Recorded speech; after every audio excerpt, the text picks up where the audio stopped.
Welcome everybody to another Helm to Tower video. And as you can see, this is already completely different from any video that's been on this channel. Because look at here's our pasty white faces.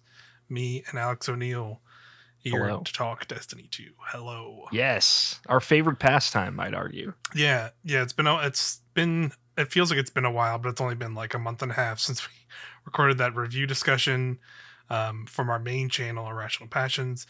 But this is kind of like a little bit of a follow-up to that that we're going to do here on our new channel, Helm to Tower, focused on Destiny 2 content. You've probably already seen some videos on there, so thank you everybody for checking those out. Yeah. But we're kind of like in that like the kind of quiet section of the current season of Destiny 2 that is kind of with the Witch Queen that just came out, the big expansion. We're kind of in that quiet period where like we're kind of done with everything that's in the main like kind of story wise, and a lot of like major content drops that usually come with the season have kind of slowed down. We have like a handful of couple other things we'll go over in the video, but then we're probably in a couple weeks or two from this recording, we're probably going to start getting like bigger news drops, right? And like those weekly blogs that they do. The mid-season lull. So that's where we're at. So I thought it was a good time to reconvene for a discussion of like what we want to see in Destiny 2 over the course of next year, or year and change, however it comes to when we basically the next couple seasons before we get to the next expansion, which is until next year anyway, so that's a ways off. But I figured there's plenty to talk about and kind of theory craft and think of ideas of stuff we just want to see come to the game in the near future. So it'll be a little different from some videos you've already seen, because a lot of the videos we've done so far on the channel have been like just beginner friendly kind of guides. But we do plan on doing stuff like this more as we're kind of getting into starting making content for the channel. So I figured at the top of this video, Alex, we can just kind of go over more or less what they've already kind of told us, or what we kind of know so far, right? Of just like there's a couple small things coming this season, and then there's already things they've kind of teased and told us about what is going to come in season 17, which is the next season of Destiny, which is about a month or so from now, which is, it's not that far away, really. So that's pretty cool. Yeah, it's weird coming off of the long season and then remembering, oh, it's not always like this. Yeah, it was never. Yeah. We had a very like six almost 7 month season right before this, lead up to Witch Queen, because they were kind of took extra time to make sure that expansion was really good, and it definitely worked well in their favor. But definitely, I think a lot of people in the community were feeling that fatigue of like, man, it's just not a lot of stuff happening. I've ran Lake of Shadows GM a lot. Yeah, I ran this I've thing done this. a lot. I've grinded this GM like on 4 separate occasions. Yeah, so it's a lot of that. So they've definitely started picking back up the more natural cadence of like 3 to 3.5, 4 month like seasons. And Yeah, that's kind of where we've been, or we're back on track to be doing that again. Yeah, so that's nice. Hunt to Chosen Displacer was like primo Destiny era for me, as you know. Yeah. We were playing the whole time. Yeah. So like knowing that those seasonal transitions are coming in and they're going to have even more significant mechanical changes with the subclasses is just really exciting. And dungeons. You know, it's crazy to think we got a new raid, our returning raid. We got Vogue and Grasp of Avarice throughout last year, and that was it, you know, not including the Beyond Light raid. But so knowing that we'll have 2 more dungeons that we've not seen before Lightfall, and also obviously the raid, and 2 more subclasses basically is really exciting. It's going to feel like the year is going by at a much faster clip. I think. It's going to feel like there's just a lot more new stuff to the game, and it's going to be very exciting. It already is. I mean, there was so much stuff in Witch Queen. There was a lot of really cool stuff in Witch Queen, and that's some of the best Destiny like the seasonal guns are like I have some of my favorites. Yeah, Like the guns are really good. pulse rifle is like really good, and I don't really love pulse rifles. Yeah, the raid was super awesome. Definitely, probably one of my favorite raids. It's been so fun. Like this is the first time we've been like working through each challenge as it comes out too, which has been like super awesome. Like really, it helps me like really appreciate that raid on a new level. Mm-hmm. Of how like interesting and more intricate they can be with those challenges. It's pretty cool. Yeah. For sure. Speaking of that raid, we there still is like a couple more things before the season ends. Like nothing major, but I should shout out. Probably by the time this video comes out, the master version of the raid will be out, which I just talked about. And that'll be basically a harder version of that raid, more challenging stuff, and they will drop adept versions of all the raid unique raid weapons. So that's gonna be pretty cool. So that'll be probably the week this video goes up, that'll be out and people start playing it.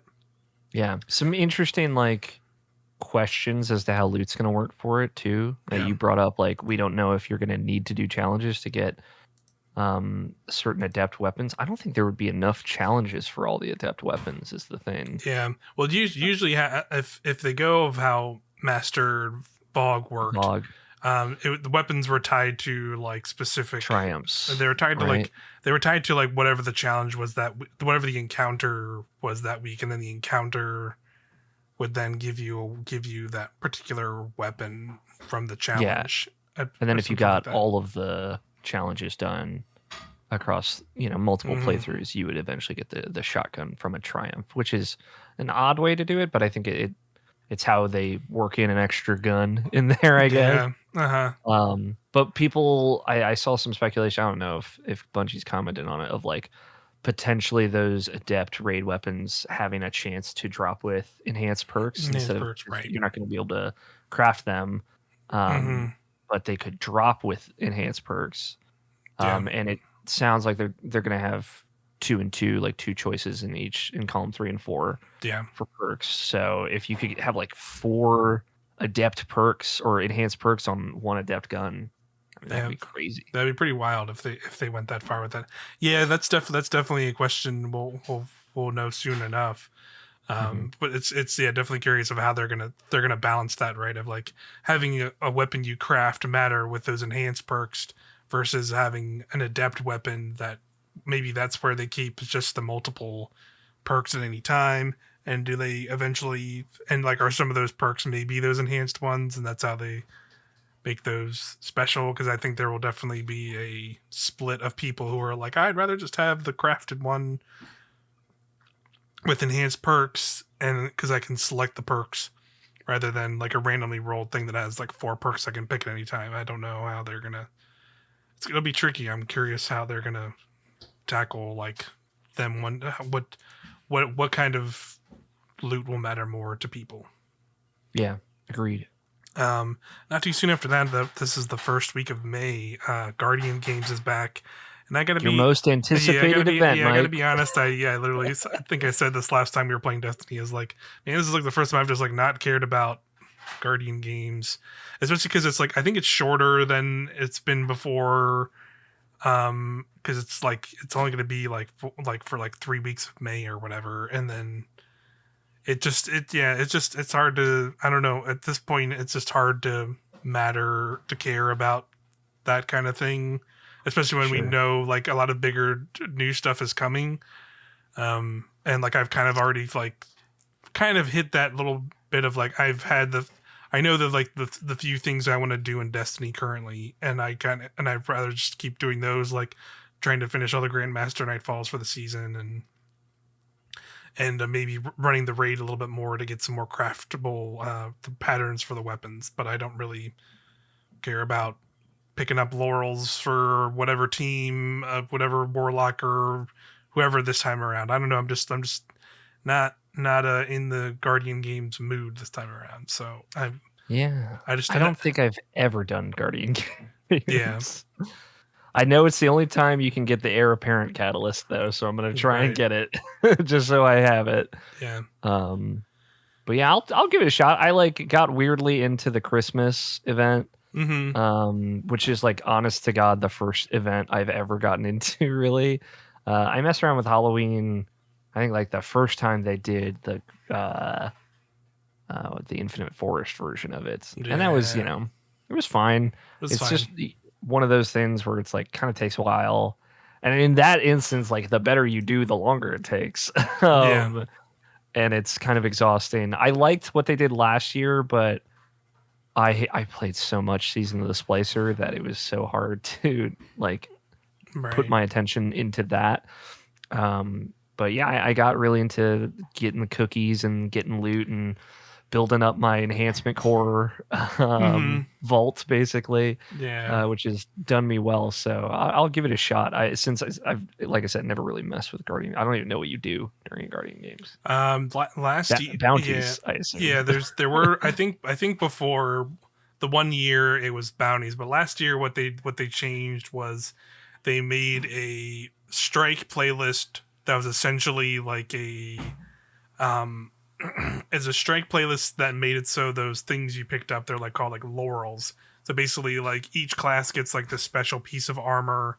So like it'll be like their class item. So it'll be like a cloak on a world on a hunter or like a mark on a titan, and they basically while you're wearing those, this currency called laurels drops, and you're picking those up, and then you're turning those in for like medals more or less, and then you're depositing the medals into this big thing that's in the tower. And so like the whole time the event's going on, you can see like as people are putting things in, you can see the three flags for the classes like moving up and around to see who's in first and out of the teams.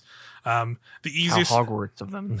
Yeah, the easiest way to get those laurels, to get the things, was like they made like a specific strike playlist that made it so if you were playing on a warlock, it would team you up with two other warlocks, and you all ran the thing together as like a three warlock team or a three Got it. hunter team.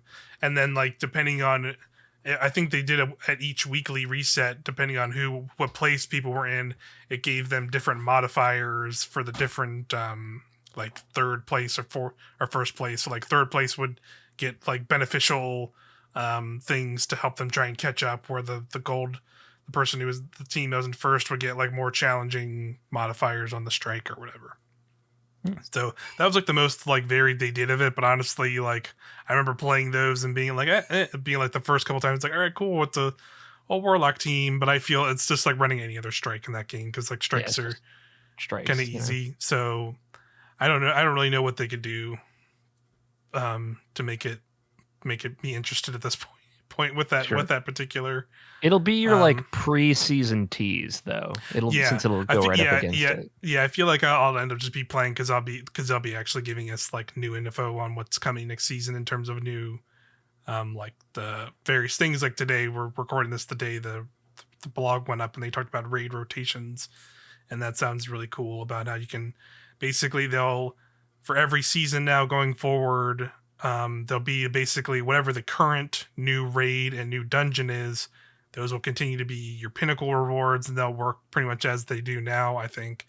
But now they're adding a raid rotation where now one of the older raids and dungeons will have pinnacle rewards at the end of it. So you basically have to complete a run of it. You'll get a pinnacle drop, and they also make all of those during that period. They will make all of the encounters farmable, so like you can just run a specific. So you could choose to like go into Shirochi and just run that encounter over and over to try and farm a roll of something you won, or farm another one. And I think that's really cool. Yeah. I'm glad they're finally adding something like that in, and it makes sense. Maybe I'll finally get Isa tomorrow. Yeah, maybe. Yeah, because it will definitely. I think that's just going to push everybody to want to run those raids and dungeons more, frankly, and that's pretty cool. And I think like another way to, and I think that's another good way of like opening the way for some of those weapons from those to become craftable, like in the crafting system. True, yeah. I don't expect every single like I don't think we're suddenly going to have like all three groups of raids weapons in the crafting pool like next season, but we might get one of them. Like I could see them being like, here's deepstone crypts, like, and here's a bunch of patterns for deepstone And new crypt weapons. perks could potentially come out of that too. I mean, you Yeah, want to give folks incentive to run raids. I doubt, as much as it would be cool, I doubt they would go back to Last Wish and add like a specific raid specific perk like they have for all the Sure. newer Yeah, raids. like But add the origin traits on some of those. adding like Killing Wind and Tricorn and other stuff Yeah. into some old Do it. raids would be Yeah. cool. Updating their perk pools. Yeah, that'd be pretty cool too. Definitely something worth it. And those some of those weapons are already really good as they are, so like definitely worth doing that again. I think that's You could add origin traits, that's a yeah, potential thing. yeah, that's definitely possible. And I think it's cool that that just incentivizes like players who have maybe not who are like jumping in with Witch Queen, let's say, and then like have not had the chance to go back and play those, or just haven't had like people to do that. You'll probably have people much more likely going back and trying to do those now because they'll either be farmable or trying to get all the weapons and whatnot, and or doing like various triumphs while you're trying to get pinnacles or something. Like I think that's just a cool way to do that. So that's a cool thing we know about next season. Another thing they've talked about is there's going to be an Iron Banner rework for the PvP folks. So that's long overdue, I think, where they're going to like basically update Saladin's like reward tracks. He's going to get pretty much. I'm assuming they haven't really like fully said, but it seems pretty safe bet to say he'll probably get how the trials loot pool and the Gambit one works Yeah. now, where you'll just get Iron Banner engrams or Iron engrams or whatever, and then you'll be able to pick specific weapons off of him instead of having to get random drops or turn in tokens. We definitely know tokens are going away completely, so he'll probably for sure have that stuff. And he'll have like a full on reward track, which I think is okay. Like I think they still need to tweak some of that reward track progress stuff across the board, not necessarily for specific things. But I want to ask you, like, if just from like the obvious things of reward stuff, is that like exciting or interesting enough for you for Iron Banner or the real question is, will they add Iron Banner weapons that are good actually?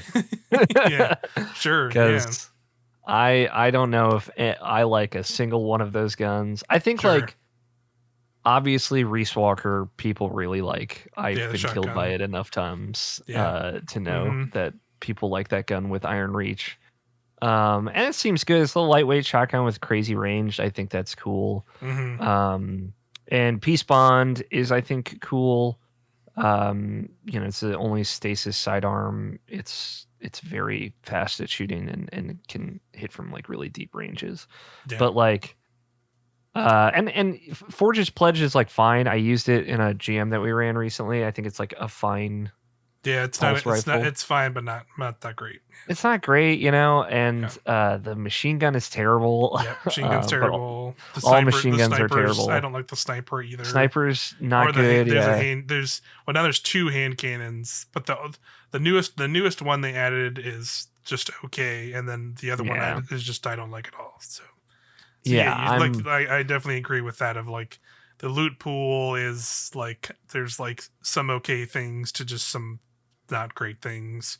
And I think that new perk, they added an origin trait perk for Iron Banner, and like that's okay, but it's so specific to Iron Banner that I'm just kind of like whatever on it personally. Yeah, if the guns were, and Multimach's gone now too. Yeah, so Multimach is gone. That's probably the best one, and it's gone. So I bet that will come back though, since like they tend to rotate those things per season. Yeah. My hope is that they rotate out almost every weapon and bring in some new stuff. Brand new set of weapons. Like a rocket launcher would be great. An auto rifle for me. Yeah, sure. just for me. Maybe like a kinetic pulse instead of a solar one. Things like that. That's or glaive. Sure. New opportunity for kinetic glaive would be a really cool piece of Iron Banner loot that would be exclusive there. So, so stuff like that I'd really want to see. But yeah, I like the biggest thing is like maybe like one other game mode option. Like that's I know this is a big PvP problem, just in general. But that would be great if you didn't have to just do the same goddamn thing over and over again. It's just the 3. Yeah, that's something I definitely hope too. Is they add like I would assume maybe this comes with, excuse me, is maybe they do like an Iron Banner Labs style thing that they've done now. They're doing now for Gambit and Trials already. They've been doing Trials for quite a while, so maybe they're just going to do that now and figure out ways to spice that up. Because that's definitely what I was thinking too. Of like, if it's just kind of the reward tracks, and like they're getting rid of the really crappy bounties, that's totally fine with me. Because obviously the only things that came from them were like tokens and stuff. So you like they're getting rid of all that. That's totally fine with me. I'm cool with that. But if it's just like they just give you the rewards slightly easier thanks to the track, and you can focus the weapons, which that's fine too. Definitely needed. But if it's just gonna be playing the capture point mode again, let the wolves hunt, yada yada yada. It's the same stuff. If it's just kind of still just playing that mode for a majority of it, like I don't see myself like investing in it in any more ways than I already do. Where like now it's like if it's up that week and I need a pinnacle, I will just go play 3 matches of Iron Banner and then I will leave. And that's like I don't really play a lot of that now. So I would hope to see them trying new modes or some variant modes in that for sure. But that's something I'm sure they will cover probably in depth before we get into the actual season. I think like another thing we should talk about is like we definitely know some big things that are coming for the season. Like we know another subclass is being reworked. We're getting a new dungeon. We should also mention with PvP changes, there will be a new PvP map next season. It won't be like a remastered one. It'll be an entirely new one. So that's cool. I wonder where it'll be. I hope it's a Throne World one. Yeah, like a Throne World one would be cool. A Europa one I think would also be neat. That's true. Yeah, that would be cool. Because they haven't done really much with those spaces. I feel like since the Legion has come out. I want you to know that I have not played nearly as much PvP this season as normal. I have reset my PvP rank once. I have not once seen either of the returned maps ever. I was gonna say I got there's Eternity. It's Eternity and Vostok.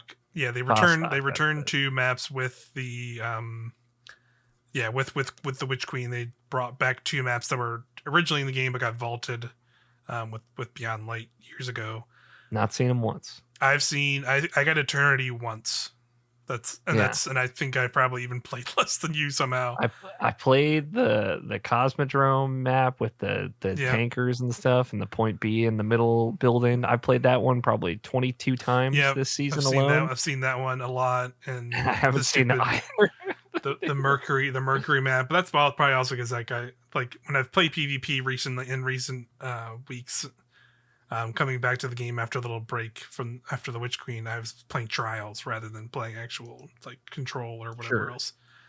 So that probably also has something to do with it because those maps I don't know if those maps are actually going to be in the Trials pool, if at all. I assume so. They'll come up at some point, but there's always like a 6 map rotation for Trials, kind of like GMs.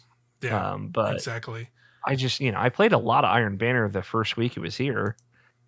A lot, probably. One of those maps is literally like Vostok is like an Iron Banner. It is an Iron Banner map, and I haven't seen either. It doesn't really come up at all. I like thing. It's kind of watch an unhealthy amount of like Destiny videos, and I see these maps, and I'm like, oh man, I forgot that this map was back. They brought it back. Yep. That's a bummer. So whatever new map, I want to see it at the very least. Yeah, if that needs to be like. That needs to be like they bring it out and it is like that's the map that Trials is. I want to play that. Yeah, every third match or every second match, I want to play that. Yeah, for sure. I'm excited for it though. I've come to appreciate some of the maps via Trials freelance. Yeah, and some of the nuances there. It's kind of hard to appreciate anything in 6s, to be fair. But yeah, it's just madness for sure. I'm excited at the potential of a new map. Yeah. I'm definitely something that's been needed for a long time, and I think people are looking forward to it. For sure. Let's talk about the subclass. I feel like that's subclass time. All right, the hot topic. We can talk about the dungeon after. Yeah, What do you think, Mike? I was gonna say we should get dungeon and lore at the end because I think that's all stuff's gonna be like tied together. Subclass, man. Are we taking bets? I mean, it's a 50-50 shot right now, Coin right? toss, yeah, Yeah. pretty much. It's either solar or it's arc. Solar arc. I mean, a lot of people are definitely throwing their ringer in for arc because early on in the season when they showed the psyops, when we first saw the psyops activity, and like one of the Bungie devs tweeted out that the spear, the spear you pick up in that mode, and the things you can do while holding that spear, like you have increased movement and enhanced abilities, and you're throwing the big spear, like those are teases at something they're some ideas they're thinking about for Arc 3.0. Mm-hmm. That makes me think that it needs more time, in my opinion. Sure. Like, that's totally a good way to do it, and I think that's also a good way to put it. Like, it's hard to say because if that maybe they're far along thinking of arc things, maybe there is more done, but maybe that's them still doing testing grounds and seeing how people use that stuff.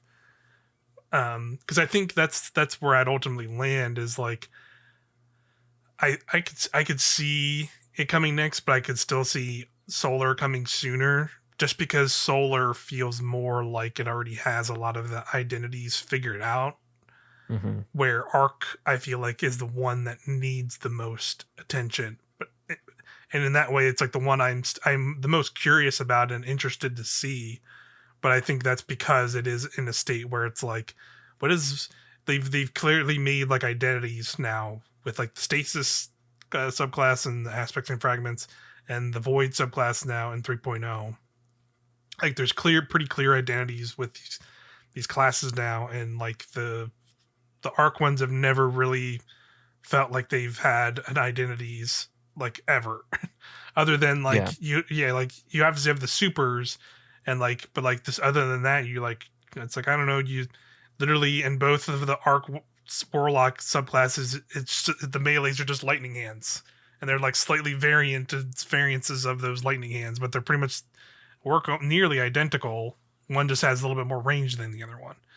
And then like the Titans like similar where it's like the Titan like you have Thunder Crash and that's only good because of that one exotic now. That's like before that it was like useless, and then the other two like feel identical, almost like an identical subclasses to me in my personal opinion. So like they just don't like none of those classes to me have ever felt like they've had like a identity as like a class. It's rather just been like that super looks cool and you're doing stuff. So I'm most curious about where Arc 3.0 lands. Yeah, I know people think Hunter needs a lot of love in Arc in the Arc department as well. For sure. So yeah, I think all three of them just need a lot of not I wouldn't say changes, but like just like things that like make them feel more like they make sense and like have like their own like identities to play in, rather than just like I'm using a super and that's what I'm doing with them. Or they've done a great job at, as they call it, establishing verbs for each class. Yeah. And Arc is the one that I don't really like. I don't even know to directly what see the verbs would be. Or it's like things that like some classes are already kind of doing, and they like, and I don't know if they're gonna like just do those again, right? Where it's like you can do some like stunning and disorienting stuff in Arc, but it's like that's how weaken and suppress works on Void already. So like, are they just gonna be like, so here's this Arc stun and it's like basically suppressing, but it's different. I don't know. Like, I mean, maybe like shock as like a verb could hold an enemy in place, versus weaken suppress, which they still have some freedom to move around even if it's slower or do stuff. Sure. But like chain lightning, it would be one, I think. But like, lightning, I don't know what that looks like. The extent of that, yeah. Yeah, because that could be like really broken, and we've seen like the void explosions aspect or fragment is pretty broken. So that's not in a bad way, Yeah, it feels like it's ratcheted up to 11 thanks to those mods. So I think like there can be that stuff for Arc, but it'll just be ratcheted it up to 11 because of I'm sure they'll do the same thing they've done this season with like focusing on Void 3.0 and how that works. We'll get a lot of mods that are Solar 3.0 focused when that drops, and then Arc 3.0 when that drops. I'd Pretty safe to love say. an equivalent of volatile rounds for each class, like burning rounds and chain lightning rounds would be extremely cool. Yeah, be very fun. Yeah, and like to go back since I talked a lot about Arc 3.0, Solar 3.0, like I feel like that a lot of that is already there. Like I feel like they can pretty easily translate a lot of the stuff that's already in these classes, all three classes, into what's there. I think that's pretty cool. I think like the most interesting one will be Solar Hunter, just because that one's been like the same thing for so long. I feel like because you have like Golden Gun and then the throwing knives, and like you had like a million different versions of the knives as your melee. Like you had the wide kind of spread shot version where you throw 3 out, and you have like kind of like the precision shot, and you had weighted knife. Then you had like a one that you could kind of almost use as like a second grenade. It was like a little like proximity sort of explosive knife. So I'm curious how they'll kind of mess those around. Maybe they'll put the one knife all into one knife sort of thing, and then you'll have that one, and then you'll have the throwing ones. And everybody's talking about how are they gonna nerf my baby? Are they gonna nerf the well? My sweet well. That definitely was a talk, right? Of like how they're gonna. Because I feel like they might not change it that much. Is my opinion. I was gonna say I honestly, like, thinking about it again, I don't think they'll change it that much either. Because I think everything else so much better that you don't need to crutch on well, quote unquote, as much, which I think is great. Yeah, that's the best case scenario. Yeah, I think that's the best. That's the best case scenario. I think if anything, I feel like they'll try and move the other way of like they'll keep well mostly as it is because it's already really good. They'll probably just try and enhance some of the other things of like giving them more like offensive capabilities and making you want to be like I don't necessarily want to be always be a well warlock. I want to be running the blade, I always forget the name of that specific one. Dawn Blade. Yeah, the Dawn Blade. Flying around and like they're probably gonna make like there's probably gonna be some kind of burn, damage over time aspect, and or probably actually fragments, not aspects. Yeah, but I like my thing is with Void, right? Mm-hmm. And, we're getting a little in the weeds here, but we're already deep in there. Like they took out the eating grenades for Warlock. I'm specifically talking about Warlock here. I'm sorry, Titan and Hunters. Mm-hmm. And I think that part of doing that was to like make Devourer slightly less broken, at least in PvP. But also like in my mind, it was so that there was kind of only one thing you could charge grenades for, as opposed to holding and eating them. It's just chaos accelerants, just charge to make them better. So, Dawnblade has the healing grenades, and also, I forget what the floaty thing is. The Icarus Dash. Icarus Dash, but the thing that like lets you float for longer, Heat Rises. That's what it is. Heat Rises, yeah. So I wonder. I really don't want them to take healing grenades away, and I don't think they will because that is such a clutch. I think they'll be. I think those will be aspects, and then they'll both be aspects, and you can't equip both at the same time, type thing. Yeah, that's actually a good point. See, like that's my concern. Because that is how Void and they had to change that for Void. If they take out Heat Rises, I know a lot of PvP players are going to be very upset. And speedrunners, to be fair, or like folks that go really quick and float a lot. Blast around. It's not going to bother me that much, but it's just those are like the concessions that I'm thinking about. Right, what concessions? But they could also they can make a fragment that could proc Heat Rises, and that could democratize it across all classes, and it could just be like a grenade kill. Yeah, I'm curious if they can rework a current exotic piece of armor to facilitate one of those rolls. The chest piece, the wings one. Yeah, the wings one that one just makes you like float. I'm wondering if like you can have it be like you while you're wearing that, you can do a thing, and that makes it so you can dash around like that, or essentially have heat rises. I think you can have the dashes still exist as a An as an aspect. aspect, because those didn't Yeah. involve eating your grenade. So maybe what they could do as a concession is maybe heat rises doesn't exist, but that aspect version of the dash essentially works Gives you like heat rises. gives you like an equivalent of what those dashes were when you had heat rises, right? Of Yeah. like you have like the limited amount of dashes, but you can or you have like a cooldown on those dashes, because I mean they're gonna put something like that on it anyway, because like they've done that for everything, where like now when you do a quick fall, like with the hunter invis, who can do like the fall instead of having just like the free shatter dive like you had on like you used to have on, or I think you still have on hunter, but then they had to drastically change it because it was like a free movement. On void they made it so you had to have a melee charge to even do that. So I Yeah. could see them like maybe it'll be a thing where like you can do that, but you have to have like a charge of something, like a melee Maybe it charge, consumes or your melee too. like a Like there's a melee charge potential. or something else. Yeah.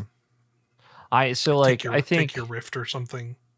yeah, I think the warlock aspects are pretty easy to tie down, which is only a Yeah. bummer because it probably means there's not a new one that I don't know about Right. or I can't think of. But yeah, it's probably Icarus Dash and Healing Grenade and whatever the third ability that Solar Warlock has that I never use. Yeah. I think it was like one added like a bunch of burning or something, right?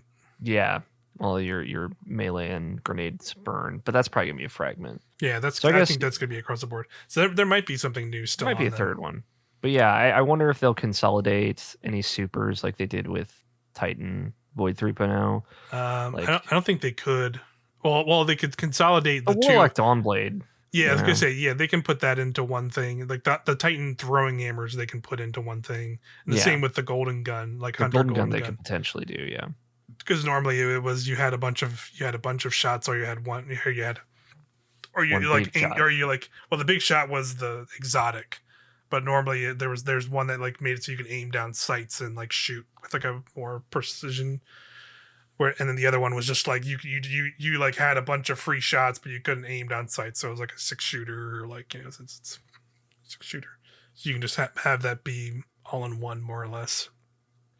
But yeah, I think So make it'll that probably be probably very good again. But yeah, which is exciting. I wonder if like Celestial Nighthawk will have a comeback. That'd be exciting. yeah, Kind of like how Orpheus Riggs has had its comeback. yeah, for sure. But I'm excited to see them kind of whenever they overall when these exist, it's cool to see that, like, not just reinvigorate playing the class moment to moment, but then in reinvigorating all of these weapons and armor that have existed for years, and it makes them feel like new and interesting again as well. yeah, so I feel like you said, I have a good idea of where all the solar classes are going. I feel like verb Mm-hmm. wise, you get healing, you get burning. I don't know what the third would be, Mm-hmm. but sunspot is Yeah, the third verb. sunspots. Just give all the classes sunspots. Oh no. Oh no, yeah, I don't think that'll Yeah, it happen. probably be like But it probably be like healing, burning, and then like even though like technically all the classes have that, I would say like explosive or explosion or something like that, or yeah, like that would probably be what I think.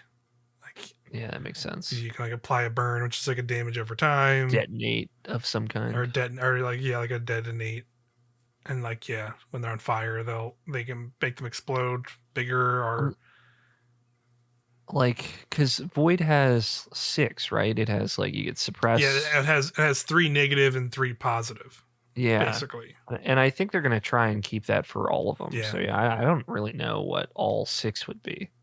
yeah. They'll probably, I think Uh, they'll stretch it or something, but or maybe that's where they'll like include new things, because I think there'll be new, because like they said, like I think like showing that kind of little test case for Arc 3.0, that makes me think that they're gonna think about that being like more so like a like movement technical like movement class, because like with that thing, like you can jump way higher than any other class, or with that spear equipped at the same time, like you can jump, like even your standard jump is significantly higher. If you slide, you like slide like significantly farther. Yeah. You can blink with the spear. So I'm thinking like they're thinking of like making Arc 3.0. Seeing that stuff at least makes me go like, okay, they're probably thinking of like movement speed and like adjusting those, kind of having things, and they've already done that a little bit with like when they did like a little bit of a Arc subclass update. I think this was like around, I think this is when with Season of the Lost they added like some updated things to one of the Arc subclasses. And one of the things I actually really liked was like it's, which I think will just be a fragment. It was called like, it's called like electric static surge, and it makes it so like when you're near other fire team members, you just move faster. So like, you can, so like I think that'll just become an aspect for, not an aspect, but like a fragment rather for all the classes, and you can just run really fast or walk and sprint really fast with that, and that'd be cool. Yeah, Arca is probably my least favorite subclass at the moment. So I definitely think they need to, that's one they need to figure out the most, and like give it more, give each class like more of like an identity to them. Like I think like that's where you can really shine with like Arc Hunter, is like make them like move much more movement focused, and like put like, you know, performing abilities or doing things to like make them have like increased movement speeds, or like have them be able to move faster, or like do certain things, or like you can dodge and like blink around or some things. I know that used to be a big thing on Arc Hunters that people miss. So I like I'm definitely curious of like what they're gonna do with those, because they don't really have as defined stuff. So like in some ways I wouldn't mind if they just like do like a lot more overhauling of that class, but maybe it takes a little longer, and maybe that's what we get later. And maybe we'll end up with Solar 3.0 in season 17, just because like that seems like it makes a lot more direct sense of how you can kind of translate things. I'm hoping. I love Solar Warlock. It's my favorite subclass. So for sure, I used to really dig Void like in D1 days, right. And getting back into it this last season has been really fun. So I'm hopeful that we will get a very, very fun Solar subclasses. Yeah, agreed. I'm definitely that's probably like my most excited, or like biting breath like thing I'm waiting on. I just want to see what they're doing with those classes and how they're updating them. For sure, that's definitely my most anticipated kind of updates to the game. Besides like stuff like the like new dungeons, which we should probably also get into, because man, like I think they've been keeping a lot of stuff very under wraps, and like in terms of like story and like where the story is going, because usually I feel like sometimes they're pretty good about maybe leaving little breadcrumbs of like, oh, if you read this lore tab, it's this character talking to this, and maybe that's where they're going, where like we've not gotten, I think we've gotten stuff that's like obviously things that are coming, but I don't think they're like things that are like immediate, right?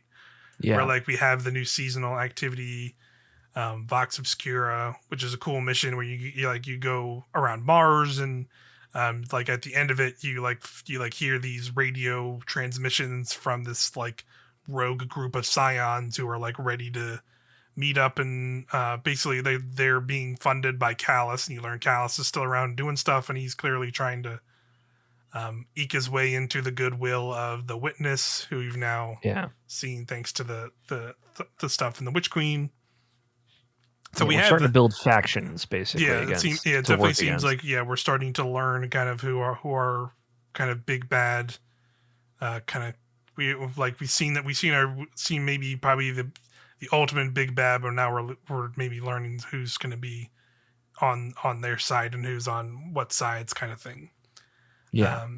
But I think even with that stuff, I feel like that doesn't mean like I don't think next season it's suddenly be like, oh yeah, we know where Callus is, let's go see Callus. Like I don't think that's gonna suddenly be season 17. That'd be kind of crazy if they went there. Like that would be crazy. I'd be totally down for it. Like if all of a sudden you find this dungeon, and then you go in the dungeon and Callus is just in there doing some shady shit, and that's the new dungeon or something. But like I don't think we're gonna go there.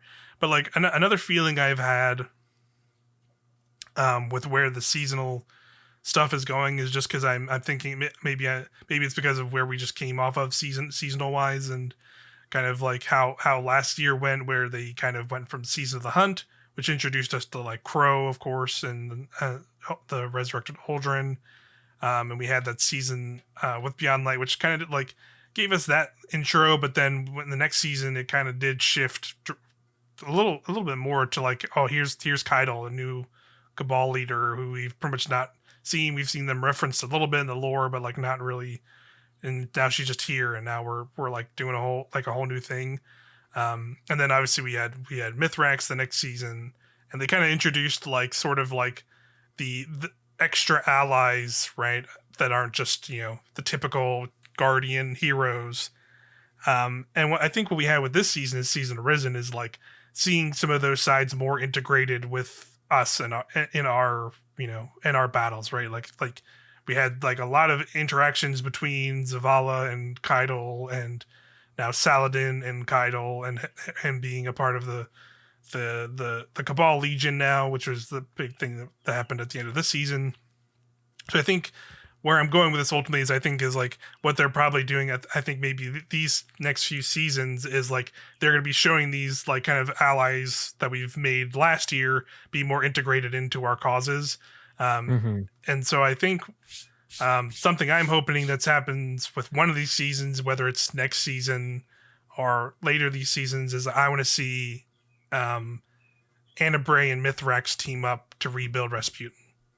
Yes. This is, I think, a guaranteed season this year. I don't know if it's next season, but for sure, 100% Mithrax, Anna Bray, Rasputin. Just because like it seems just likely to me also because the other fact of like something they've not really dived deep into, which I think is a pretty big deal, that they just kind of dropped right at the start of Witch Queen, is Mars is back, and it's just kind of there, and like you can like see like with the Enclave, which is where you go to craft weapons, is obviously on Mars, and you can go look off like certain vistas and see like, oh, that's the city that was in D1, and now it's entirely fucking destroyed by some fucked up shit. But we obviously know there's wherever Mars has been, it was bad. It was clearly bad. And like we obviously know, earlier in Destiny 2, which with the content vault, there was another area of Mars you go to. It's all snowy, and that's where the Warmind Rasputin was. That's where a lot of that story went. And like, what's the status of that? And like, Anna was there all that time, and like with Rasputin, and that was an integral part of her kind of story early in Destiny 2's history. So like, I can't just, I feel like having Mars back, they can't just not revisit that stuff. And I wonder if like that's maybe where they're gonna go, where one of these, I'm thinking it's gonna be one of those season.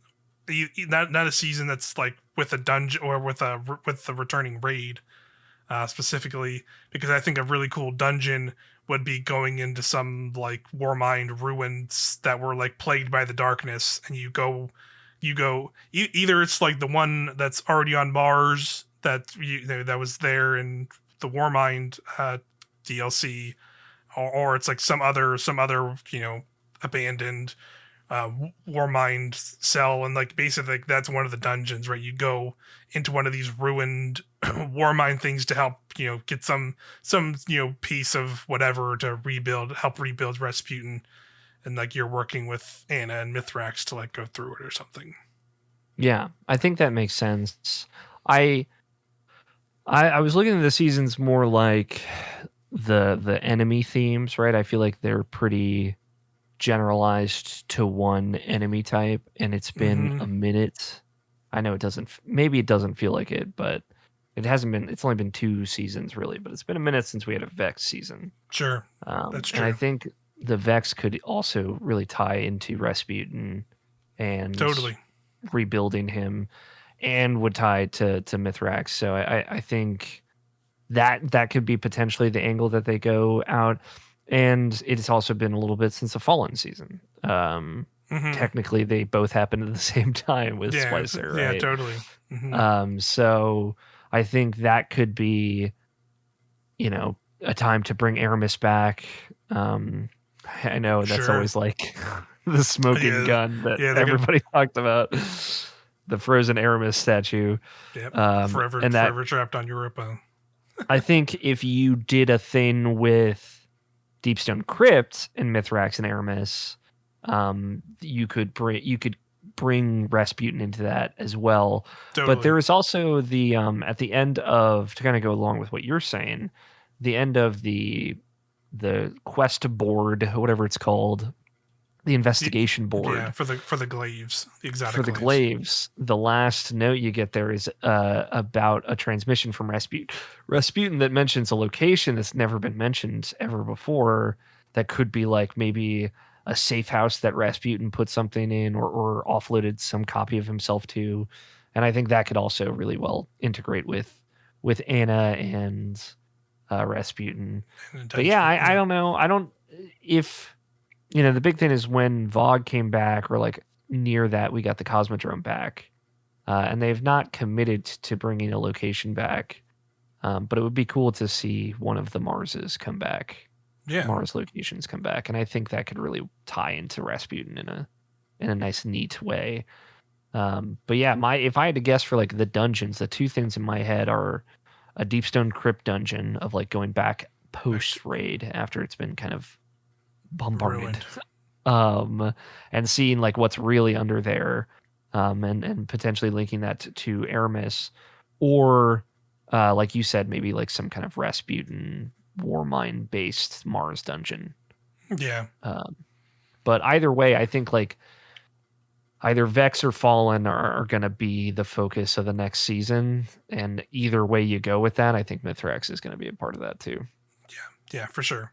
I definitely think that's like, yeah. I think we're both ultimately kind of in a similar spot, although slightly different ideas. But like, Mm-hmm. I think ultimately, yes, I think it'll be Fallen focused. There definitely could be Vex involvement, for sure with any of that stuff. Because I mean, even like I think Vex were on Mars in some way, shape, or form too, right? Yeah, At least in Destiny 1, at least not in Destiny 2. yeah. Um, that would be pretty cool, for sure. I definitely would be totally down for either of ideas. Like I would definitely love, even if it's just like specifically a dungeon, or like another season, like maybe it's tied to a seasonal story of just going back to Europa and seeing more stuff there, because I think it's like it was a, I think people have like different ideas of where they fell on Beyond Light. I think some of it, is muddied in the content vaulting and stasis being broken and Yeah, and other everyone things, of hating course. But I think stasis. like Europa as like a destination and like a planet, and like the areas you go into there are still like some probably my favorite stuff they've done in the game in a long Yeah, time. Like the even the Throne World stuff is Braytech also obviously aesthetic is very different aesthetics, but I think like the Throne World and like the Europa with the Braytech futuristic tech side were just so really cool destinations to travel to. yeah. I'd love another strike on Europa. Like Yeah, another strike. I like Glassway. I have not done the Yeah. GM yet, so we'll see how that Mm, goes. But yeah. But I think Glassway is like a really cool, has like such an epic final encounter for a yeah, strike, and I'd love to see a strike in the Braytech zone yeah. of in like eternity. Yeah, like fighting through that. That'd Hmm. be really That'd be cool. awesome. Yeah. If you Definitely fought like, like a giant exo at the end or something, I don't know. yeah. The Fallen have figured out how to like they're fucking with Hijack exotech, exos. or Yeah. effing with exotech again in the thing, and just yeah, Or integrated into like a brig that's like half brig, half exo. yeah. That'd be cool. It'd be cool. There's definitely unexplored ideas Or in like that. the giant fallen ship. I always forget like that's also a part of Europa. There's that massive ship there. It's super cool. It's like a city, a fallen city on a Hmm. ship. It's Yeah, really cool. yeah. So I'm just definitely I'm very excited, for that. But I think even in the future, again, I brought it up earlier. I don't think we're getting the Callus like follow up immediately. Like I don't think it'll be a next season thing, but it's clearly setting up for probably maybe the season before Lightfall, or maybe a Lightfall itself. I definitely I'm think thinking Callus is going to be a big player in those things. Obviously under the Witness, obviously, but I think he's going to be more of our he's going to be more involved, and I'm very excited for that because I liked Callus a lot as a character. He's definitely one of the more he's definitely one of the early Destiny 2 villains that they kind of brought into the lore and stuff. That was probably one of the most interesting since like I would say honestly like probably since Savathun. Like there's Yeah, definitely and like you could he's say got a like lot of nuance, yeah, and then like obviously now they've done a lot more with like Aldrin slash Crow, which I wouldn't really consider him a villain anymore. But Hmm. I think he became much more of an interesting character in that way too. And so I'm really excited to see what they do with Callus. Like my hope is that maybe I don't think it'll be a thing where we get to Lightfall and he's just like he's necessarily the big bad. Like I don't like obviously there's the final shape, so I think this will be kind of a part one slash part two kind of deal. So obviously this is very tinfoil hat theorizing that I'm getting into right now, but I would love to see them bringing back Callus, use a way to bring back the Leviathan in like a really cool way and like make that like an entirely new either revise that dungeon into it or not dungeon but raid into an entirely new raid where it's like it's his version of his old raid but now he's darkness infused and Yeah, now he like the like actually Taken version of it. now he actually wants to murder you and now this is like a horrible true death trap where before it was like a gladiatorial like Greek Fight for your honor fight type for your deal. honor sort of thing. Now it's like no, now I just actually want to murder you. So now you get to see what I can do now that I want to freaking take you out. And like that would I think that'd be really cool. And like My I love Leviathan in general, so it'd be so cool to see that return. my So wait, tinfoil theory is like I want them to build up so the final shape, like the raid, has Aramis, Xivu and Callus as like the three bosses you the fight before the bosses witness. for the So witness, you're yeah, literally fighting every single race and then presumably the darkness race as you fight yeah, the witness, as you fight the end, um, which would be amazing in my yeah, opinion. But be super that's like cool. fan. I'm right in the fan service over here Yeah, with yeah. that. So The fanfic hour is real, but that's what kind of what the point of this video was in some ways to do, anyways. yeah, I think Callus has more, like you said, more likely to show up the season 19 just before we get into Lightfall. I also Hmm. think that if we get a Hive season, because this is kind of a Hive season enemy wise, Right. we wouldn't see the Hive again until then. So we probably wouldn't see Jiva until then either. So, Yeah. um, I think that's fine because obviously we've had a lot of that back to back. Yeah. We've had a lot of that to back to Um, back. Speaking of potential hive, another thing I think worth talking about that's tangential to the seasons is we know season 18 we're getting our returning raid. mhm. And obviously they've already pretty much said it's a raid returning from Destiny 1. They That said they isn't Crota. yeah they've I think they did use the wording of like it is one of the big ones, so I Yeah, think that's more or less saying it's King's Fall or or Wrath of the Wrath. Machine. I've flip flopped on these a lot as I've been thinking about it over and over. Me too, honestly. Yeah, I've gone back Yeah, and forth a lot. and I think I will say like I have not played either of them, so I don't have that much saying it. I've But played I've played both of them like 3 times each, I'd say, which is like it was a lot for me back in the day. I didn't mm-hmm, play Vogue in D1. I only ever did that once. I never did Crota. right, Um, but yeah, I like it's tricky because with the Wrath of the Machine, you've got technically like the Siva Fallen that you fight during that are, they're like an alt race. They're kind of like the Red Hive from Scarlet Keep mm-hmm, deal of like they're more than just palette swaps. They have some other abilities, some different archetypes across the standard enemies, and it would also be another Fallen raid, which I know thinking of like just balancing out everything in the game of like even distribution of what to do with each enemy, right? Like it would either be another Taken raid or another Fallen raid, but like King's Fall has that hybrid nature of being both Hive and Taken. mm-hmm, Um, and Fallen is like the kind of weird Fallen in the Siva Fallen. But I'd say like Wrath has like the more structure of what a modern raid is. It's like really just the opening and then 4 encounters. Technically, it's yeah, 4 because I forget the boss is 2 parts. mm-hmm, So yeah, you have like this kind of intro thing where you can die as much as you need to or whatever. Then you get in, jump to a thing, and then you fight the first boss, and then you do the Zamboni. And then you fight the last boss twice, like one pre-fight and then one is like a real boss fight, which is pretty similar to like how Vogue is structured or something like Yeah. that, or Crypt. Yeah. Even Val is pretty sort of Yeah. like that. So I think that fits the modern format of a raid where King's Fall is a lot longer. It has like I think 6 encounters instead of 4, and an intro. So that's something to think about. But yeah, I really don't know. Like I think potentially like Plaguelands and all that could be tougher to bring back than like the Dreadnought aspects of King's Fall. But they made Venus work fine. Yeah. So yeah, I really don't know. Like as far as like what it could be, there's no reason to believe one is more likely than the other. I think. Yeah. It's kind of just they just probably had to have an internal vote or decision making technical things aside. Yeah. If it's a popularity contest, it's probably gonna be King's Fall. To be Sure. fair, but just because people have such a sweet spot in their heart for the Taken King expansion. And expansion.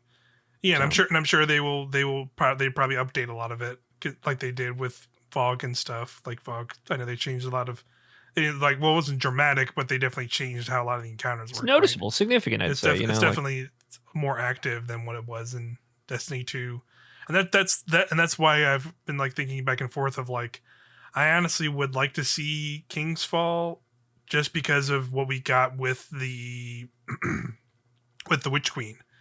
Yeah. Like they could, just say fucking and throw Hive Guardians into King's Fall encounters, and I think that'd be a really cool way to do it. That's and like true. even though like it's obviously was not there in the original thing, and like it wouldn't be like relevant, but like they did put champions and stuff in, and what is it, and whatchamacallit, and they put wyverns in Vogue because wyverns are there too, and they were new enemy types. So like I think I just think that'd be cool. It'd be a cool dynamic to just see those. And like those new enemy types, then people really like them, and I personally really like them in terms of like a challenging and more end game enemy style enemy to fight and have a more technical like battle around, rather than just being like there's a champion, we gotta put champion mods on now. Like I am a little tired of some of the champion stuff, even though I do like doing stuff like GMs and stuff. It would be nice to see them have some of those more dynamic enemies in there. So it'd be cool to just see like, oh shoot, there's champions or Hive Guardians now just in one of these, freaking King's Fall encounter where you have orcs just doing this weird shit, and all of a sudden a Titan, Hive shows up, and you gotta crush the ghost to do something. I don't know. Yeah, and another thing with like kind of an aside, but future seasons, it'd be cool if they maybe started introducing alternate subclasses for each of the Hive Guardians. That'd be cool. Sure. Yeah. Just as with us getting alternate subclasses, them getting them too would be kind of cool. Yeah. Although I don't know if I want to see a wizard drop a fucking wall of radiance. That would maybe ruin my whole day. That in a great way. Rough. Yeah, I would be more. I'd be into it. I'd definitely be interested. That I could see them doing more stuff that's like giving more classes. Like they started doing a little bit with Seasonal Loss, where they gave like Scorn and like what was it, Scorn and I'm taking enemies. Like they gave them like stasis abilities. Like it'd be cool to see like them maybe like figure out ways to like do that with like maybe have Hive enemies, and maybe like not necessarily the Guardians change, but maybe more basic Hive enemies can do minimal light powered abilities or something like in future things where maybe like an arc, maybe like they're shooting arc stuff from we're gonna fight Guardians or of other races. I think is maybe one day for sure. That'd be cool. But yeah, as far as like the encounters and stuff with raids, like I saw this being thrown around of like the exotic from Wrath of the Machine has made its way into Destiny 2, where Touch of Malice from King's Fall has not. Interesting. Which is a good point. Outbreak Prime was the exotic for Wrath of the Machine, and it was what an incredible quest to get it to. Like just one of the wildest Destiny quests I've ever done in my life. Cool. It's like literal math problems in it, and the last thing you have to like fill up a thing with a different type of Guardian on your team. Like you have to have a Warlock, a Hunter, and a Titan with that quest step to kind of finish it and get the gun. Yeah, it was wild. And like there was this whole like giant thing that you had to do Morse code to open in the actual raid itself. Oh So man. it was a really cool quest. And Touch of Malice is, find a bunch of crystals. Right. So, and then I think you like upgrade the weapon in a similar way to like the Crota exotic weapon, but D1 exotic quests are pretty involved. Not Yeah. always in the best way. Yeah. For better or worse, right? But yeah, like a really good exotic scout rifle would be cool to see out of a raid. Yeah. Um, Agreed. but yeah, I don't know. I think it would just be awesome to not have King's Fall, which is just so visually and interestingly iconic, marooned in the world of Destiny 1. I think you could let something like Wrath of the Machine go, but it would be really cool to have King's Fall and Last Wish in the same game. Like they're both so epic and long and Yeah. have like this kind of cataclysmic final boss that of grand proportions. But I do think they would have to change that final boss fight because it's Right. too long. Way too Sure. long. Yeah. You have to make 16 bombs and blow up 16 bombs in order to beat orcs, and it's Yeah. like there's a lot. There's Yeah. a lot. Maybe cut those bonds in like at least in half or something. Yeah. Yeah, or like make it 12. 12 would be fine probably, but it's just a Right. really long fight.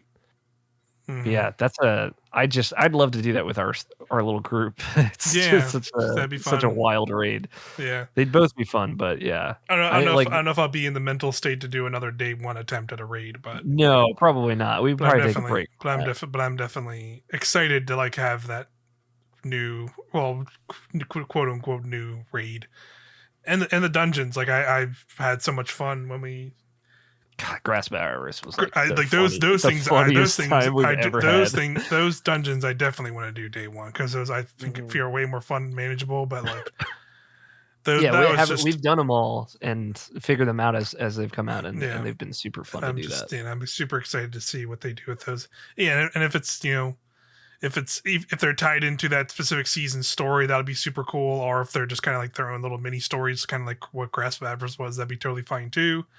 I definitely love both the ideas we had. I've definitely been thinking about those. Either or, I would be super excited for. Yeah, Um, honestly. for sure. Do you think the dungeon drops when the season drops, or do you think it like comes out a week after or something? I think it'll depend on what like if they're tied to the story or not. Yeah.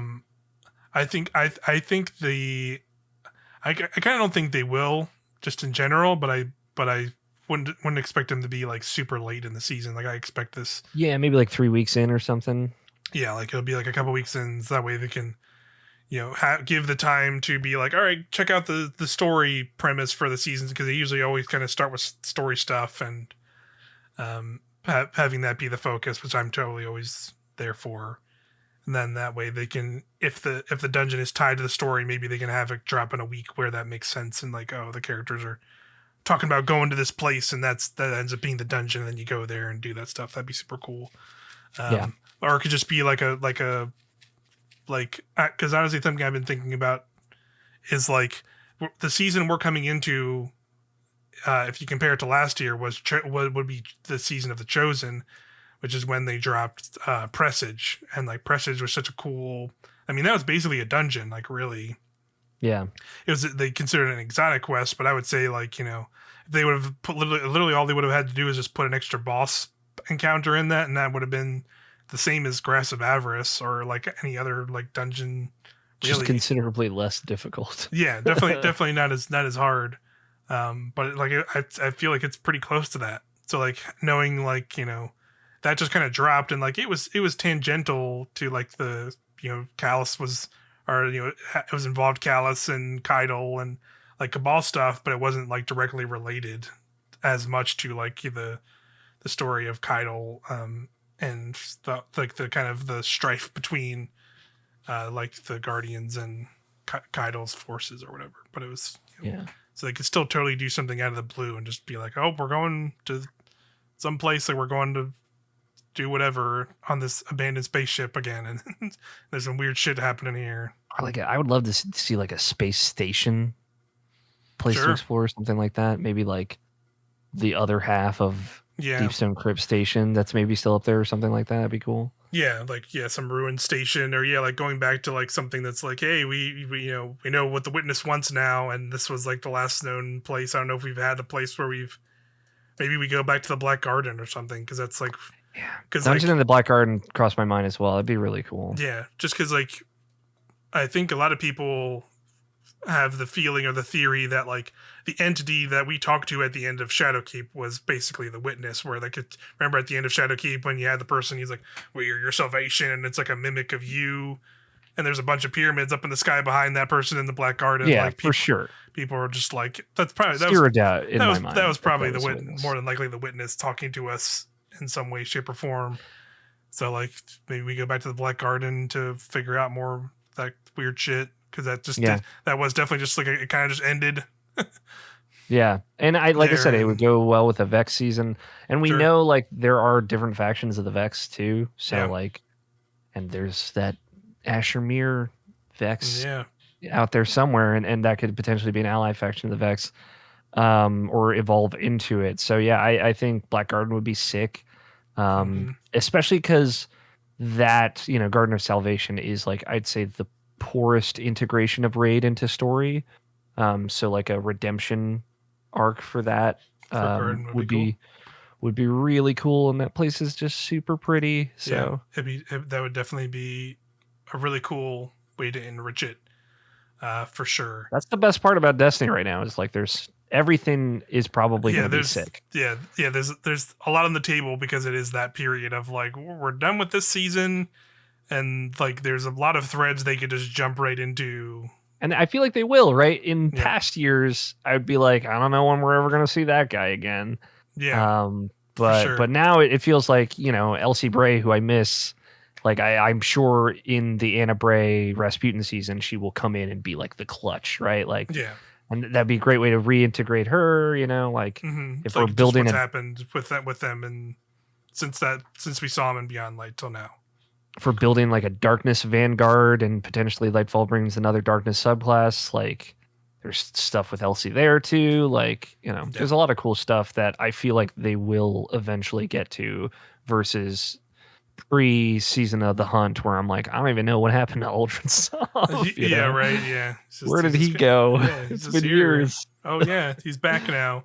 He's back, and this is great. This is like one of my favorite stories in Destiny. After like 2 years of him just being wandering under the spider's control, presumably. Yeah, Spider's another one, like he's doing stuff. Yeah, he's either dead or just in hiding or something. Yeah, there's a lore tab about him from Witch Queen that really? He's like, he's working with people from the last city that are not super into the idea of Hive Guardians and don't trust Guardians anymore. So like, he's making moves too. So it's a lot of potential. Yeah, that's interesting. I haven't seen that. So it's cool to know he's still at play then. Yeah, that's he's very still in play. Drifter got him off the Tangled Shore in time. Yep, he did indeed. Speaking of the Drifter, I think this is like some of our last closing things. I think we talked about it a little bit in our review discussion of just like the state of some of the other things at large. A lot. Gambit, and I would put like base level, like just the Crucible, not necessarily Trials or the soon to be reworked Iron Banner. And I would honestly put like, just Vanguard ops, these kind of core activities we've been doing. Like I just want to throw out there as like, what are like things you can think of or ideas to just like maybe make those like a little bit more interesting as we get into a whole another year of running these activities over and over again. And like, I still can enjoy some of that stuff. Like I don't mind, occasionally running strikes, and they threw in all the 4 battlegrounds from last year, which granted I ran those a lot, so it still feels like there's not a lot of brand like super fresh stuff in there. But it's I'll say the trials, the Gambit Labs, this most recent one, Invader Swap, I thought was great actually. Okay. I really enjoyed it, just because like it makes everybody kind of hold on to their moats, but also because no one is dunking, you don't have to worry about those early game invaders that just are a real bummer. So that you just go play Destiny instead of having to be stressed about not being Immediately it, shot. Totally. in a way, like, people used to call it like super clock in 6v6 with Crucible of like, this is 5 minutes in, everybody's got their super probably. Yeah. It makes it like invasion o'clock in Gambit, which I think complements that mode well, of like, they just deposited first, so we're gonna go send somebody over there, or we're gonna wait a little bit because they all just deposited, so then we'll send somebody over, and then see how long you can hold out without depositing, and then Right. once you get to the boss phase, it's like kind of goes back to all the problems. Yeah. Yeah. Which just, it gives me hope that like, okay, there are meters and things that you could adjust. I've like, Aztecross has thrown out that idea of like a gulag, an invasion gulag. Like when you invade, you just pull a random player from the other team into like a 1v1 scenario where only primary weapons work. Yeah. I had the idea of like, maybe just turn off heavy weapons in Gambit, like just make it harder. And it's fine, right? At the end of the day, then like, at least when somebody invades, it's like, all right, I have to machine gun down this guy like with my auto rifle. I don't have to worry about him shooting a rocket from halfway across the map. I know that sucks, right? To take out heavies, but I think you could build the mode around that in a way that's interesting. But yeah, I think a big problem is Crucible, regular Crucible, and Gambit. Like, there's just no good rewards for either of these. Like, we like running GMs, but like the majority of the reason that we like that is for adept weapons. Yep. And like this whole bug that happened this most recent weekend with Trials, where if you went flawless once, you could get a confidence card, and even if you didn't go flawless on it, you could keep getting adept drops on it. I think like there's something I know that was a mistake, but I think that there might be something there of like, if you just get 7 wins on a card, you can get 1 adept weapon with that, like trade that card for 1 adept weapon. Yeah. You don't get to go to the lighthouse. You don't get adepts. You don't get like the mods, you don't get like cosmetic or stuff. the cosmetics or stuff. But I think like letting more people get adept weapons is not like, I don't necessarily want to get into the gatekeeping conversation of time versus money or whatever, but I think like that would help that mode. It made me more interested in that mode. Yeah. Like I played more Trials that weekend trying to go solo flawless, even though I didn't, but I was more invested in it. And since so many more people were playing, it was less of a terrible time. So I think there's something there, but like also some basic Crucible adept stuff, some Gambit adept stuff. Like, I think that is a way to go. I know like we don't want too many adept weapons, because then what's the point of regular weapons? But I think something that would entice more is something that we know is getting some updates in the next season, and we'll clearly get more updates, is weapon crafting. Make those weapons matter by making them craftable. Yeah. Like I might care more about this new, that new Gambit auto rifle, or that new Gambit, or that new, even just getting like a normal basic, auto, like Trials, scout rifle or whatever, if I can get the patterns for those and then go craft them. And maybe that's how they get around you. Like maybe it's not like an adept version of that, but I would say like in some ways having a crafted version, at least right now in the game, like getting some of the weapons as a crafted version where you can put enhanced perks on it are way more interesting than they would be getting the adept one, doing all the work to get an adept one, right?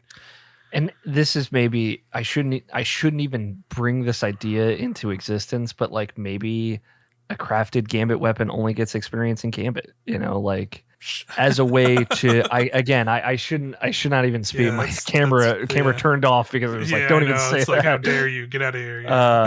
But like, or maybe get double experience would probably be the better like way. Having more interesting perks on those things. And that's the same for like craftable Crucible weapons. You get double experience for those weapons in Crucible. Crafted level them Vanguard faster. Weapons. There's the memento stuff. Like make the memento, like I think the mementos is a cool idea. I just think they haven't done enough of it. And I think they should make them, I think you should be able to get more of them easily. I think that's really what it comes down to. But I at least as they are right now, they clearly meant the ones that are in there now for like the people that like really want to invest in that stuff. And I think that's a cool idea.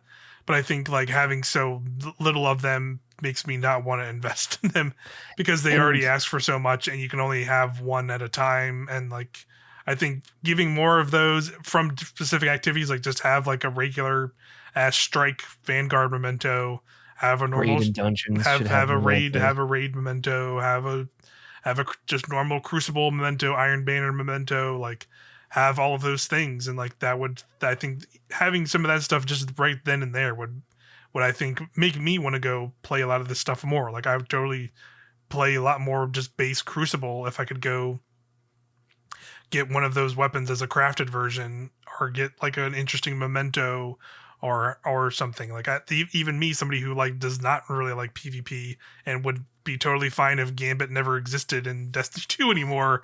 Like I would like if they went like here's a couple of these weapons, but now you can craft them.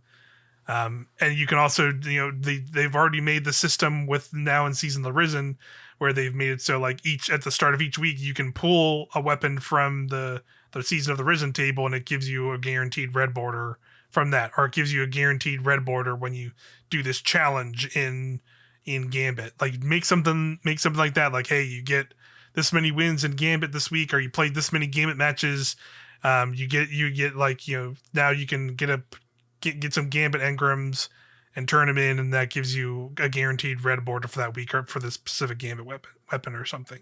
Like I think infusing more, like I understand why they probably didn't go as deep into the crafting stuff just yet, because it is going to be such I think eventually it'll be such an integral part of this game. I just think it's a very large system and a very drastic shift from what the game has been for so many years. It's weapon crafting 1.0. That's also the thing. Like we're in 3.0 of our subclasses, and it's good. It's real good. Yes, so we'll get there. It's you got to kind of. I'm sure weapon crafting. Especially, we already know like many changes are happening next season. Yeah, like dropping all the legendary materials, like taking out half materials. I found it really, really funny and hilarious because it seems like very clearly a stopgap thing they did. I don't know if you saw this today in the TWAB, or the weekly blog. Was that there's a patch on, I think it's next Tuesday, and in the patch there will be a consumable item that you can purchase that lets you see your crafting currencies, and you can delete it and get it again later if it doesn't fit. I just thought that was really funny, but it was funny. I did see that. It's like what in the world? But you think about it for a second, it's like, oh, this is probably like a stopgap, and then next season when they change everything, that'll just be a permanent. Like you'll see your neutral element. That's all you have. You see your neutral element wherever in a menu. With weapon crafting, adding playlist streaks give you neutral element or something like that would be great. Sure. That way you have to kind of spend a little time in the playlist, and maybe you're only getting like 20 or 40 per match. So you're not getting the full 200, but it's like, okay, this will keep me coming back. Like keep the cap, but make it easier to get, would I think balance it out to be like, all right, I can run like 10 strikes and then I can enhance a perk. I know that's a lot of time per thing, but alternatively you could run 10 strikes with red weapons and then get them all leveled up, and then boom boom boom, you got a ton of neutral element. There are multiple things that they could do to refresh those activities, but yeah, I mean, like Crucible needs game modes. Like Crucible needs game modes. Yeah, it's just like, give me like a variety playlist. I know some people will complain or leave when Mayhem comes up or whatever, but like, just let me like be in a playlist for a while and play something different on a different map every single time, right? Like, I think that's fine. I think that's, I feel like Destiny's so afraid of doing that, but I do think people won't run for the hills from it. Honestly, I hope not. I think so too. Just like, even if it's just like some of their core modes that now, like if it's not even just like some of their more wacky ones, where it's just like, just throw me in a playlist. Like, this match will be a control on here. This match will be like a death match. What is it, Clash or whatever it's called, and then like just have it be like some of those more standard modes, and just and just do that, and then just like I'd be totally cool with that too. Like it seems like I definitely, some ideas have been thrown around because they went pretty hard in with like a lot of the new game modes in the Witch Queen, were this like defending a payload sort of mode. And granted, that was all like in PvE, like there's like the Wellspring activity, and there's like the public event, and there's what else? There's something else too that the psyops, and the raid. Yeah, Oh, there's and Psyops does have yeah. it. So Yeah. like clearly they like there you go. Like clearly did a ton of this like defending payload sort of thing. So they're clearly thinking about this as a thing, right? Like it's not a Yeah, give me Midtown payload mode. yeah. Like Let just me push that thing down Midtown.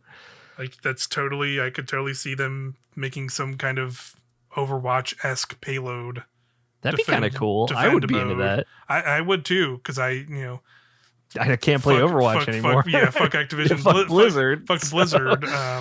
That's And that's Activision, a yes. gross mess. But I liked Overwatch when I played it all the way back in like 2016, 2017 or whatever. Me too. So yeah.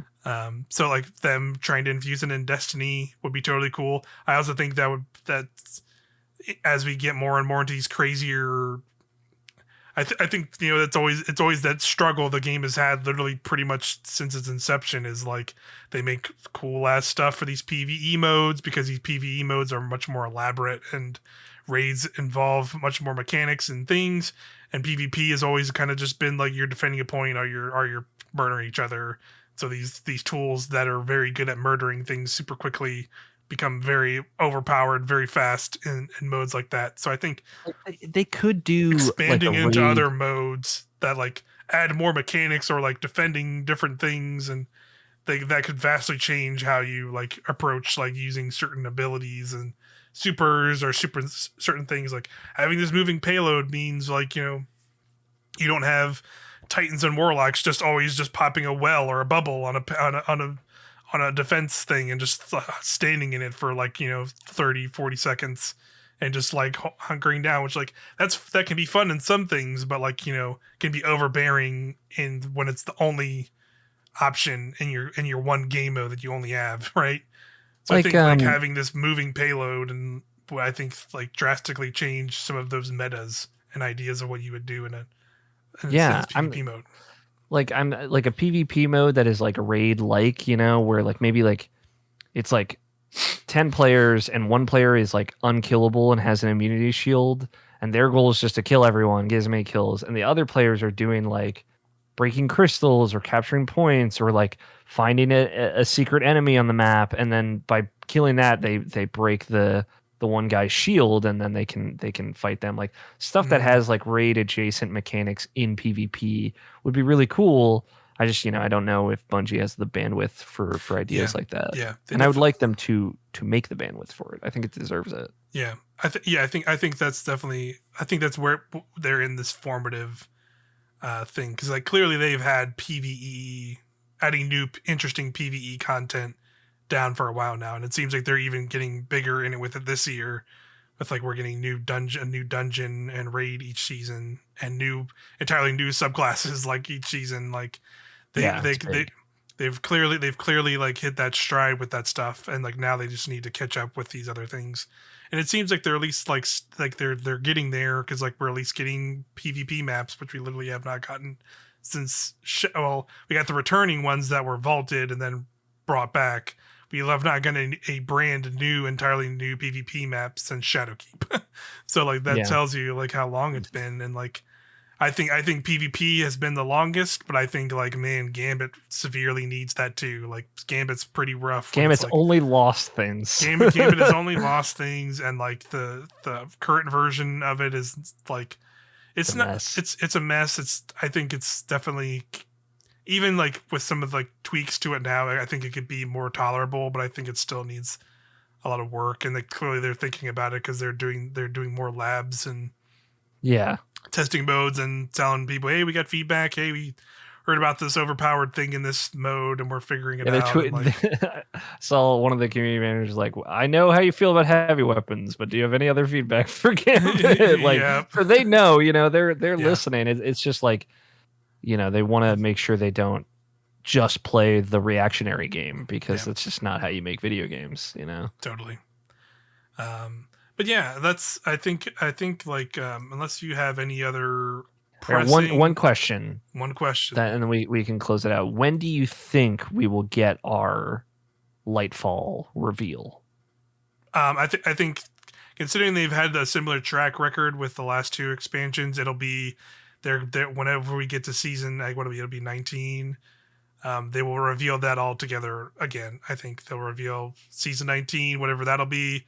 They'll reveal Lightfall, and then that'll be like the whole lead up and road to Lightfall will be that seasonal story. I think that's done very well for them. Like that's literally what brought me back to the game, and what was that, early 2020? Gosh, it's not one thing about 2020, but I did. That was when Season of Arrivals happened, and then that was like a big lead up season story wise into Beyond Light, and then they've continued that, and like they revealed those exact same way. Didn't you reveal Witch Queen like last summer though? They revealed Witch Queen and Season of Lost at the same time. Jesus Christ, Season of Lost was so long. Yes, Season of Lost started in man, Season of Lost was like September, right? It was, I think it was August. Like it was like late August. It went like from August to went to August to February. It does not feel as long because we had that little middle 30th anniversary like little dump, which added a little more stuff. So at least was that, but like I don't think they could go that long again. I think that's I just don't know if season 19 will be as long as Season of Lost. So maybe they'd do it. But I think like ultimately like Lightfall is still like, I would say even like what it's April now, I feel like we're like still like a year from. Yeah, June is what I've heard, and I think that makes sense. Yeah, because like February. Yeah, because like pretty much that's also been a track record with that's been since like Shadowkeep when they went independent. Is like each expansion has gone back just a little bit. Yeah, and I think like was, and that's what totally Witch cool Queen with was because they've only gotten better and better. Yeah, Witch Queen was 16 months, right? And it was very good. So if they need an extra 4 months on top of whatever they do normally, then take the time. It's worth it. It's worth it. Especially something like Lightfall. You want that to be as big and incredible as you hope it would be. That seems like it'll be a big point for sure. But yeah, that's what I think. Like we won't see Lightfall for still quite some time, but I'm still pretty excited. We'll be closing in on plenty of Destiny between then. Plenty of Destiny. We'll have new seasonal stuff that I'm pretty excited to see.